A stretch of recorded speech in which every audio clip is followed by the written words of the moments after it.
मैं नीरज शर्मा। सहारा वर्सेस सेबी 4, 5, 3, 4 और 5 तारीख की सुनवाई में आमने सामने, और निवेशकों को भुगतान का रास्ता क्या मिल पाएगा, इस मुद्दे पर आप लोगों के लिए बीच में चर्चा करने के लिए मैं आया हूं। सहारा ग्रुप और सहारा ग्रुप में संचालित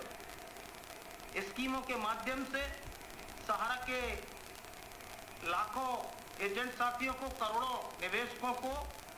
भुगतान सालों साल से नहीं मिल रहा। सहारा का पैरा बैंकिंग का मैनेजमेंट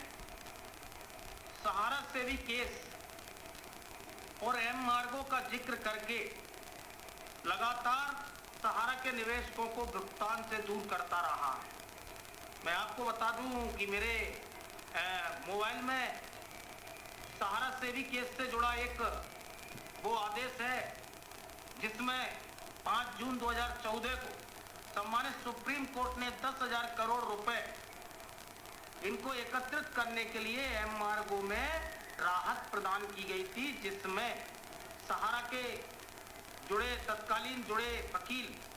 सुदीप सेठ ने सम्मानित सुप्रीम कोर्ट को धन्यवाद ज्ञापित किया, क्योंकि सहारा समूह हर बार भुगतान की परेशानी में सहारा सेवी केस को जोड़ता है कि हमारा पैसा सहारा सेवी केस में है, जिसके कारण हम भुगतान नहीं कर पा रहे हैं, हमारी प्रॉपर्टियों पर रोक लगी है। लेकिन जो इनकी प्रॉपर्टियों पर रोक एम मार्गो के माध्यम से लगी थी, वो लगभग 7 जगह की कंपनियों की और 7,000 एकड़ लैंड रिकॉर्ड पर जो है इनको बेचकर जो है सहारा सेवी एस्क्रो अकाउंट में पैसा जमा होगा, उन पर लगी। लेकिन इनकी एम्बे वैली जो लगभग 10,000 एकड़ में ही फैली है, और सहारा समूह समय समय पर अपने कैटलॉग के माध्यम से ये बताता रहा है कि देश भर में हमारी जमीन लगभग 3,500 एकड़ पूरे देश में सहारा ग्रुप की जमीन है। अभी अगर वर्तमान में चर्चा करें तो लगभग 3,000 एकड़ के करीब इनकी जमीन जो है बताई जा रही है। ये सूत्रों के अनुसार खबर है, ये मैं इसको के लिए कंफर्म नहीं कह सकता, लेकिन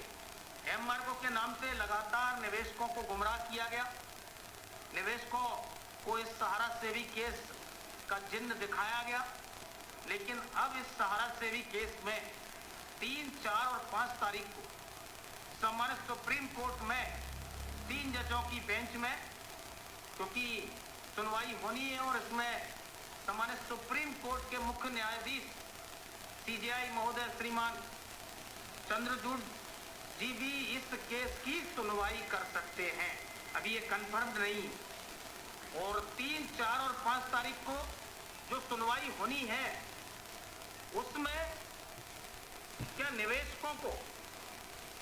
क्या आम जमाकर्ता को भुगतान का रास्ता निकल पाएगा? क्या सेबी और सहारा की लड़ाई में इसी तरह निवेशक आज पिसता रहेगा? क्या इसी तरह आज 5,000 ज्यादा एजेंट जो आज डिप्रेशन में, तनाव में आत्महत्या कर लिए, अलग अलग कारणों से कर लिए, क्या इसी तरह हम हमारे बीच के एजेंट साथियों को खोते रहेंगे? क्या असंख्य बीमारियों से ग्रसित जो निवेशक है, जिसने अपने खून पसीने की कमाई इस सहारा में निवेश की, क्या सहारा सेवी केस के नाम पर इसी तरह हमारे बीच से निवेशक खत्म होते रहेंगे? ये वाजिब प्रश्न है, और ये प्रश्न सम्मानित सुप्रीम कोर्ट के सामने,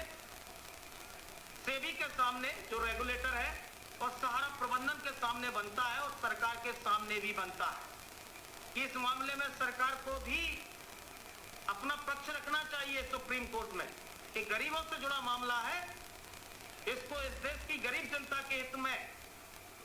इस पैसे को सहारा प्रबंधन को भुगतान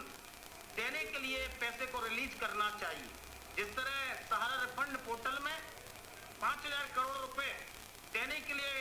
केंद्र सरकार की तरफ से अटॉर्नी जनरल ने दखल दिया, और उसके बाद में 5,000 करोड़ सहारा रिफंड पोर्टल के नाम पर रिलीज हुए, उसी तरह केंद्र सरकार को एक जनहितैषी मुद्दे के साथ में अपना पक्ष रखना चाहिए। मैं बात करता हूं 3, 4 और 5 तारीख की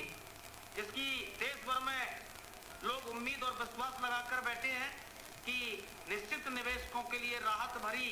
सुनवाई ये 3, 4 और 5 तारीख में सम्मानित सुप्रीम कोर्ट से निकलकर आएगी। लेकिन एक तरफ इस सहारा सेबी केस में जो 2012 से संचालित है और अवमानना का केस चल रहा है, क्योंकि फाइनल आदेश 31 अगस्त 2012 को सम्मानित सुप्रीम कोर्ट ने दे दिया, जिसका पालन आज तक सहारा नहीं कर पाई है और ये अवमानना का केस आज भी जारी है। क्योंकि जो 25,000 करोड़ रुपए सहारा सेबी एस्क्रो अकाउंट में जमा करने का आदेश सुप्रीम कोर्ट ने दिया था, उसका पालन आज तक नहीं हो पाया, जिसमें 17,756 करोड़ रुपए सहारा जमा कर पाई है। ये प्रिंसिपल अमाउंट है। तो साथियों, आज इस सहारा सेबी केस में सैकड़ों आईओ इसके पहले से ही लगे हुए हैं, सैकड़ों आईओ, और सहारा प्रबंधन की तरफ से सीनियर एडवोकेट गौतम अवस्थी जी ने 19 नए एफिडेविट इस सहारा सेबी केस की सुनवाई में लगाए हैं। और जो सेबी है, रेगुलेटर है, वो भी सहारा ग्रुप और सहारा समूह से जो रिकवरी की है और रिकवरी में जो उसका खर्चा आया है, उसकी पेनल्टी की मांग के लिए उसने भी एफिडेविट लगाए हैं। आज सेबी भी ये कैसी दिख रही है कि सहारा और पल्स समूह पर लगभग 73,000 करोड़ रुपए वसूली की जानी है, जिसकी वसूली की बात आज सेबी कर रही है। सेबी वो रेगुलेटर है जिसको पैसा जरूर वसूलना है, लेकिन निवेशकों के हित में उसका कोई भी क्रियाकलाप नहीं, वो केवल और केवल उलझाने का काम करती है। लेकिन आज सहारा और सेबी के विवाद में कब तक हम अपने लोगों को खोते रहेंगे, कब तक हम आज एजेंटों को खोते रहेंगे। लेकिन सहारा सेबी केस में बहुत प्रतीक्षित सुनवाई होने वाली है और इसी केस में 147/2024 Nagendra Kushwaha versus union of India एक रिट याचिका लगी है। एक एनजीओ संगठन है विश्व भारती, उसकी तरफ से, और वो भी सहारा के जमाकर्ताओं की तरफ से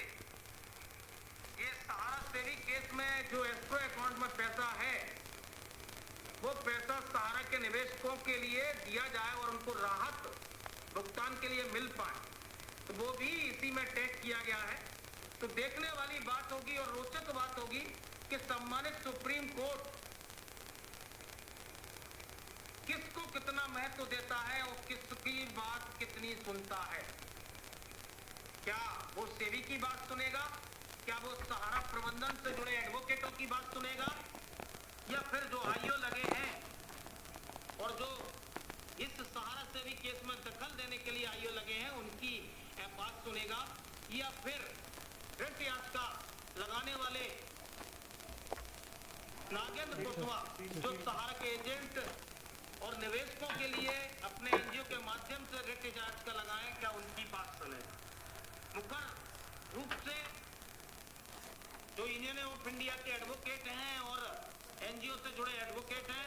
उन्हें सहारा के स्कीम की ओर से भी जिस तरह से इतिहास रहा है सेबी का, उन सभी चीजों को सम्मानित सुप्रीम कोर्ट पर खुलकर रखने की जरूरत है। लेकिन आज सहारा वर्सेस सेबी की लड़ाई में 3, 4 और 5 तारीख को जो सुनवाई होनी है, उसमें निवेशकों को भुगतान का रास्ता निकलना चाहिए।